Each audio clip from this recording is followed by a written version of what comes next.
Assalamualaikum warahmatullahi wabarakatuh. Pada kesempatan ini, saya akan menyampaikan materi tentang jenis-jenis pertanyaan wawancara. Baiklah, kita langsung masuk ke materi.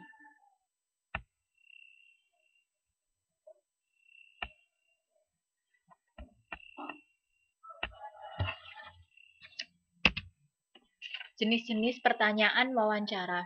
Sebelumnya, saya akan menyampaikan terlebih dahulu tentang pengertian wawancara. Wawancara adalah berupa hasil tanya jawab terhadap tokoh dan lain-lain tentang suatu peristiwa atau hal tertentu. Pewawancara harus kreatif, aktif, kaya pengetahuan, kaya wawasan. Langsung ke jenis-jenis pertanyaan wawancara yaitu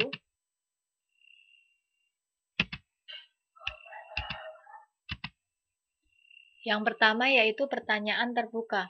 Pertanyaan yang menghendaki jawaban yang luas dan bebas.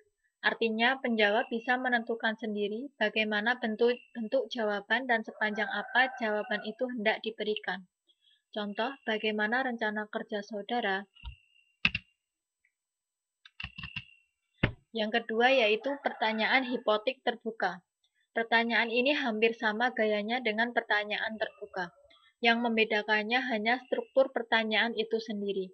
Bagaimana pertanyaan hipotetik terbuka, penanya dapat membuat pertanyaan lebih luas dengan memberikan beberapa keterangan untuk menyesuaikan dengan situasi wawancara.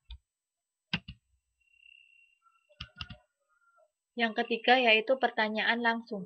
Dimaksudkan untuk pertanyaan yang menghendaki jawaban yang singkat dan kadang-kadang dapat dijawab ya atau tidak.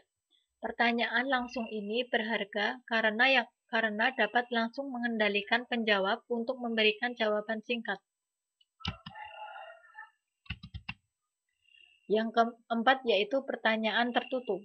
Pertanyaan yang membatasi ruang gerak penjawab, bahkan kemungkinan jawaban telah tersedia. Penjawab tinggal perlu menentukan salah satu pilihan jawaban itu. Kelebihan, jawaban mudah dipahami dan menghemat waktu. Kelemahannya akan menjadi gangguan bila pilihan jawaban yang telah disediakan tidak ada yang disukai oleh penjawab.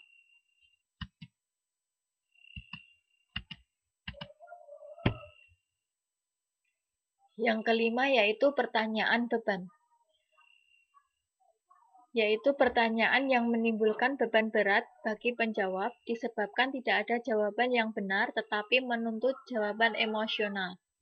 Pertanyaan semacam ini jarang digunakan karena akan menimbulkan emosional kepada penanya dan penjawab. Selanjutnya yaitu pertanyaan terpimpin. Pertanyaan yang diikuti dengan arahan jawaban. Pertanyaan terpimpin sangat membantu dalam mengetahui sampai sejauh mana penjawab setuju dengan pendapat atau pandangan penanya yang diajukan sebelumnya. Yang ketujuh yaitu pertanyaan orang ketiga.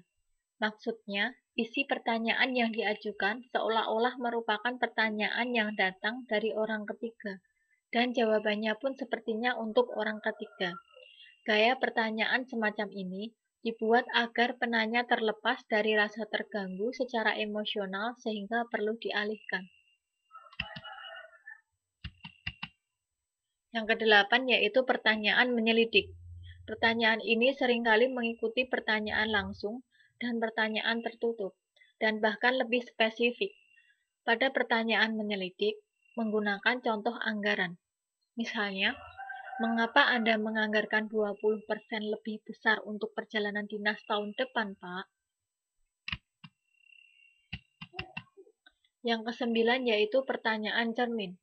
Biasa dilakukan saat wawancara, yakni setelah narasumber menjawab, penanya mengulang lagi ulasan sebelumnya, dan membuat narasumber meninjau kembali secara singkat.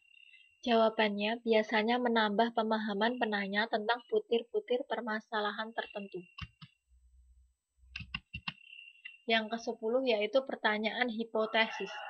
Menjelang berakhirnya proses wawancara, wartawan biasanya bertanya kepada narasumber untuk berspekulasi tentang suatu topik atau pokok permasalahan yang sedang hangat.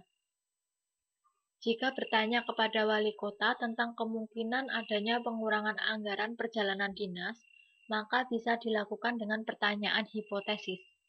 Misalnya, apakah Anda pernah mempertimbangkan untuk mengurangi anggaran perjalanan dinas guna menghemat pendapatan? Jadi, pertanyaan hipotesis bisa berbentuk sugesti.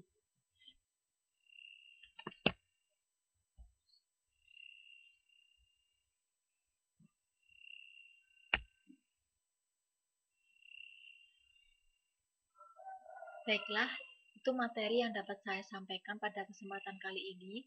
Semoga bermanfaat. Saya akhiri. Wassalamualaikum warahmatullahi wabarakatuh.